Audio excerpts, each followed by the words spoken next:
పౌర్ణమికి చాలామంది వెన్నెల పారాయణం చేస్తుంటారు. వెన్నెల పారాయణం అంటే ఏంటండి?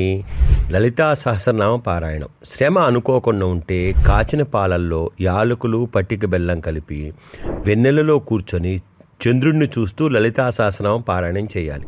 కనీసం ఒక్కసారైనా పారాయణం చేయండి. కుదిరితే 9 సార్లు పారాయణం చేయండి.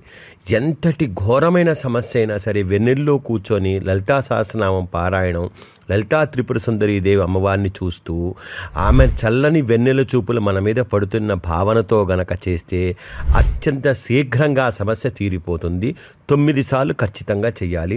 పరిష్కారం తప్పకుండా లభిస్తుంది. ప్రతి సంకల్పము సిద్ధిస్తుంది. ఇలా ఎవరైనా సరే వారి వారి తీవ్రమైన సమస్యల కోసం, లలితాదేవి అమ్మవారి అనుగ్రహం కోసం ఎవరైనా చేయొచ్చు. ఆడవారైనా మగవాళ్ళైనా.